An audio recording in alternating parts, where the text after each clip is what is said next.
Good morning प्यारे बच्चों। मैं Brajesh Kumar, special teacher, government model Sanskriti senior secondary school Ateli, block Ateli, district Mahendragarh. तो घर से पढ़ो कार्यक्रम के अंतर्गत आज फिर से आपके लिए एक वीडियो लेकर आया हूँ, जो हमारी कक्षा 7 की पाठ्य पुस्तक हमारा पर्यावरण भूगोल की एक पुस्तक है। इसका लेसन नंबर 4 है वायु। तो आज हम इसके बारे में जानते हैं। प्यारे बच्चों, हमारी पृथ्वी चारों ओर से वायु की घनी चादर से घिरी हुई है, जिसे वायुमंडल कहते हैं। पृथ्वी पर सभी जीव जीवित रहने के लिए वायुमंडल पर निर्भर हैं।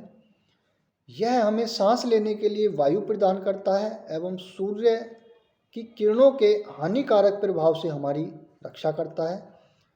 यदि सुरक्षा की यह चादर ना हो तो हम दिन के समय सूर्य की गर्मी से तप्त होकर जल सकते हैं एवं रात के समय ठंड से जम सकते हैं। अतः यह वायु राशि है जिसने पृथ्वी के तापमान को रहने योग्य बनाया है। वायुमंडल का संगठन। क्या आप जानते हैं कि जिस वायु का उपयोग हम सांस लेने के लिए करते हैं वह वास्तव में अनेक गैसों का मिश्रण होती है। जैसे नाइट्रोजन और ऑक्सीजन ऐसी दो गैसें हैं जिनसे वायुमंडल का बड़ा भाग बना है। कार्बन डाइऑक्साइड, हीलियम, ओजोन एवं हाइड्रोजन कम मात्रा में पाई जाती हैं। इन गैसों के अलावा धूल के छोटे छोटे कण भी हवा में मौजूद हैं, जिसमें वायु के विभिन्न संघटकों के नाइट्रोजन वायु में सर्वाधिक पाई जाने वाली गैस है। जब हम सांस लेते हैं तब फेफड़ों में कुछ नाइट्रोजन भी लेते हैं और फिर उसे बाहर निकाल देते हैं। परंतु पौधों को अपने जीवन के लिए नाइट्रोजन की आवश्यकता होती है। वे सीधे वायु से नाइट्रोजन नहीं ले पाते। मृदा तथा कुछ पौधों की जड़ों में रहने वाले जीवाणु वायु से नाइट्रोजन लेकर इसका स्वरूप बदल देते हैं, जिससे पौधे उसका प्रयोग कर सकें। ऑक्सीजन वायु में प्रचुरता से मिलने वाली दूसरी गैस है। मनुष्य तथा पशु सांस लेने में वायु से ऑक्सीजन प्राप्त करते हैं। हरे पादप प्रकाश संश्लेषण द्वारा ऑक्सीजन उत्पन्न करते हैं। इस प्रकार वायु में ऑक्सीजन की मात्रा समान बनी रहती है। यदि हम वृक्ष काटते हैं तो यह संतुलन बिगड़ जाता है। कार्बन डाइऑक्साइड अन्य महत्वपूर्ण गैस है। हरे पादप अपने भोजन के रूप में कार्बन डाइऑक्साइड का प्रयोग करते हैं और ऑक्सीजन वापस देते हैं। मनुष्य और पशु कार्बन डाइऑक्साइड बाहर निकालते हैं। मनुष्यों तथा पशुओं द्वारा बाहर छोड़ी जाने वाली कार्बन डाइऑक्साइड की मात्रा पादपों द्वारा प्रयोग की जाने वाली गैस के बराबर होती है, जिससे यह संतुलन बना रहता है। परंतु यह संतुलन कोयला तथा खनिज तेल आदि ईंधनों के जलाने से गड़बड़ा जाता है। वे वायुमंडल में प्रति वर्ष करोड़ों टन कार्बन डाइऑक्साइड की बढ़ोतरी करते हैं। परिणाम स्वरूप कार्बन डाइऑक्साइड का बढ़ा हुआ आयतन पृथ्वी पर मौसम तथा जलवायु को प्रभावित करता है। वायुमंडल की संरचना, यानी हमारा जो वायुमंडल है वो 5 परतों में विभाजित है, जो पृथ्वी की सतह से आरंभ होती हैं। कौन कौन सी? ये हैं क्षोभ मंडल, समताप मंडल, मध्यमंडल, बाह्य वायुमंडल एवं बहिर्मंडल। क्षोभ मंडल, सबसे पहले हम बात करते हैं क्षोभ मंडल की। यह परत वायुमंडल की सबसे महत्वपूर्ण परत है। इसकी औसत ऊंचाई 13 किलोमीटर है। हम इसी मंडल में मौजूद वायु में सांस लेते हैं, यानी जिस वायुमंडल में हम रहते हैं वो क्षोभ मंडल कहलाता है। ठीक है। मौसम की लगभग सभी घटनाएं जैसे वर्षा, कोहरा, ओला वृष्टि इसी परत के अंदर होती हैं। फिर इसके बाद आती है, इससे जो ऊपरी सीमा है उसको क्या कहते हैं, समताप मंडल। यानी क्षोभ मंडल के ऊपर का भाग समताप मंडल कहलाता है। यह लगभग 50 किलोमीटर की ऊंचाई तक फैला है। यह परत बादलों एवं मौसम संबंधी घटनाओं से लगभग मुक्त होती है। इसके फलस्वरूप यहाँ की परिस्थितियाँ हवाई जहाज उड़ाने के लिए आदर्श होती हैं। समताप मंडल की एक महत्वपूर्ण विशेषता यह है कि इसमें ओजोन गैस की परत होती है। यह परत सूर्य से आने वाली हानिकारक गैसों से हमारी रक्षा करती है। ठीक है। इसके बाद आता है मध्यमंडल। यह वायुमंडल की तीसरी परत है। यह समताप मंडल के ठीक ऊपर होती है और यह लगभग 80 किलोमीटर की ऊंचाई तक फैली है। अंतरिक्ष से प्रवेश करने वाले उल्का पिंड इस परत में आने पर क्या होते हैं, जल जाते हैं। फिर उसके ऊपर है बाह्य वायुमंडल। बाह्य वायुमंडल में बढ़ती ऊंचाई के साथ तापमान अत्यधिक तीव्रता से बढ़ता है। आयन मंडल इस परत का एक भाग है।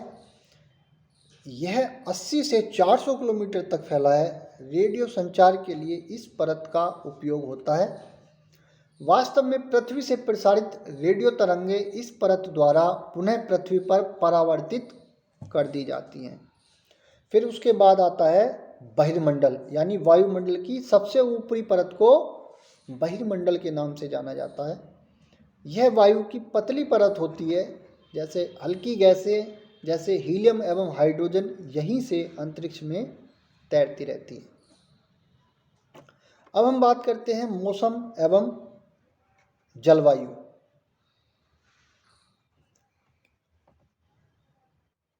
आज वर्षा होगी या आज का दिन साफ रहेगा या धूप निकलेगी, ठीक है। तो ये हम किस प्रकार जानते हैं कि भाई आज मौसम कैसा रहेगा। यानी मौसम क्या है, ये कई बार आपने सुना होगा, जो क्रिकेट प्रेमी है वो कितनी बार जो है एक दिवसीय जो मैच होता है उस पर भविष्य पर अनुमान लगाते रहते हैं। यदि हम कल्पना करें कि हमारा शरीर एक रेडियो है और मस्तिष्क उसके स्पीकर, तो मौसम वह है जो इसके नियंत्रण बटनों से छेड़छाड़ करता रहता है। मौसम वायुमंडल की प्रत्येक घंटे तथा दिन प्रतिदिन की स्थिति होती है। ठीक है। आर्द्र एवं गर्म मौसम किसी को भी चिड़चिड़ा बना सकता है। अच्छा हवादार मौसम हमें क्या देता है, आनंद देता है और हम घूमने की योजना भी बना लेते हैं या बना सकते हैं। मौसम नाटकीय रूप से दिन प्रतिदिन बदलता रहता है, किंतु दीर्घकाल में किसी स्थान का औसत मौसम उस स्थान की जलवायु बताता है। अब हम बात करते हैं तापमान।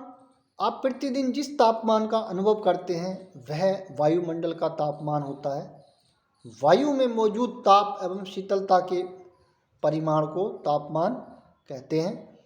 वायुमंडल का तापमान केवल दिन और रात में ही नहीं बल्कि ऋतुओं के अनुसार भी बदलता है। शीत ऋतु की अपेक्षा ग्रीष्म ऋतु ज़्यादा गर्म होती है। आतपन एक महत्वपूर्ण कारक है जो तापमान के वितरण को प्रभावित करता है। सूर्य से आने वाली वह ऊर्जा जिसे पृथ्वी रोक लेती है आतपन कहलाती है।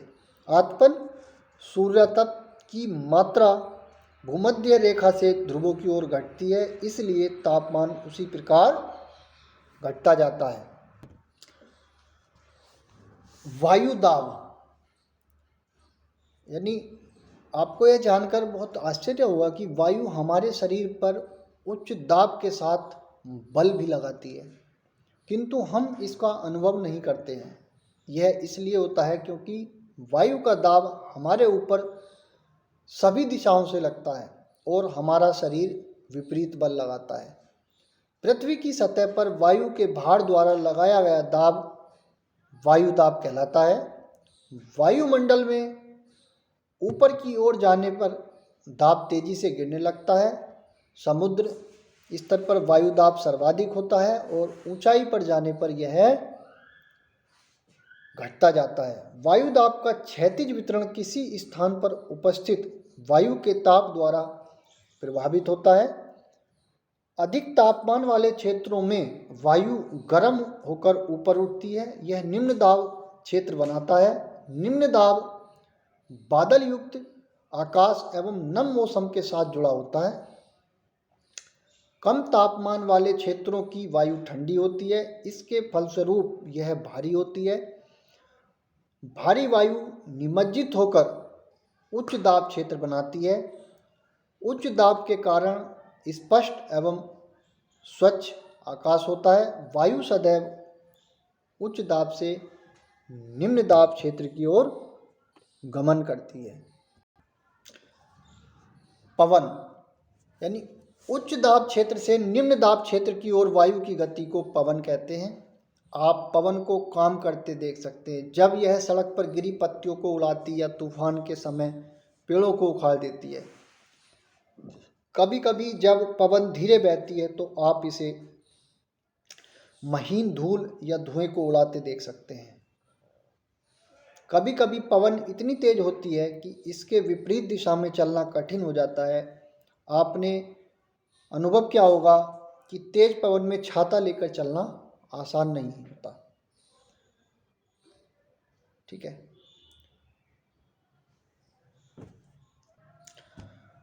पवन को मुख्यतः 3 प्रकारों में विभाजित किया जा सकता है।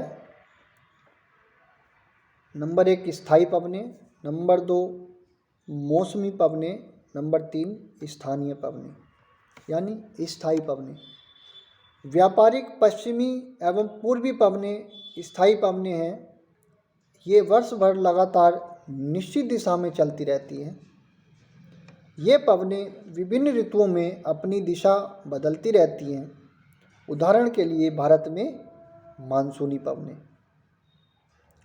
स्थानीय पवनें, ये पवनें किसी छोटे क्षेत्र में वर्ष या दिन के किसी विशेष समय में चलती हैं। उदाहरण के लिए स्थल एवं समुद्री समीर। अब हम बात करते हैं आर्द्रता। आर्द्रता यानी जब जल पृथ्वी एवं विभिन्न जलाशयों से वाष्पित होता है तो यह जलवाष्प बन जाता है। वायु में किसी भी समय जलवाष्प की मात्रा को आर्द्रता कहते हैं। जब वायु में जलवाष्प की मात्रा अत्यधिक होती है तो हम उसे आर्द्र दिन कहते हैं। जैसे जैसे वायु गर्म होती जाती है, इसकी जलवाष्प धारण करने की क्षमता बढ़ती जाती है और इस प्रकार यह और अधिक आर्द्र हो जाती है। आर्द्र दिन में कपड़े सूखने में काफ़ी समय लगता है एवं हमारे शरीर से पसीना आसानी से नहीं सूखता और हम असहज महसूस करते हैं। जब जल वाष्प ऊपर उठता है तो यह ठंडा होना शुरू हो जाता है। जल वाष्प संघनित होकर ठंडा होकर जल की बूंद बनाते हैं। बादल इन्हीं जल बूंदों का ही एक समूह होता है। जब जल की ये बूंदें इतनी भारी हो जाती हैं कि वायु में तैर न सके, तब ये वर्षण के रूप में नीचे आ जाती है। ठीक है। आकाश में उड़ते हुए जेट हवाई जहाज अपने पीछे सफ़ेद पद चिन्ह छोड़ते हैं। इनके इंजनों से निकली नमी संघनित हो जाती है। वायु के गतिमान न रहने की स्थिति में यह संघनित नमी कुछ देर तक पथ के रूप में दिखाई देती है। आपने देखा होगा जब कोई हवाई जहाज गुजर जाता है या जाता है तो उसके पीछे एक सफ़ेद एक निशान सा बनता चला जाता है, तो वो क्या होता है, वो यही एक क्रिया है। ठीक है। पृथ्वी पर जल के रूप में गिरने वाला वर्षण वर्षा कहलाता है। ज़्यादातर भौम जल वर्षा जल से ही प्राप्त होता है। पौधे जल संरक्षण में मदद करते हैं। ठीक है। पौधों तथा जीव जंतुओं के जीवित रहने के लिए वर्षा बहुत महत्वपूर्ण है। इससे धरातल को ताज़ा जल प्रदान होता है। यदि वर्षा कम हो तो जल की कमी तथा सूखा हो जाता है। इसके विपरीत अगर वर्षा अधिक होती है तो क्या होता है, बाढ़ भी आ जाती है। तो प्यारे बच्चों, आज इस लेसन के द्वारा हमने जाना वायुमंडल की संरचना, ठीक है, मौसम एवं जलवायु, आर्द्रता, पवन आदि के बारे में हमने जाना। आशा करता हूँ कि आप इस वीडियो के माध्यम से इस लेसन की तैयारी अपने घर पर करते रहेंगे। तो घर पर रहें, अपनी तैयारी करते रहें। धन्यवाद।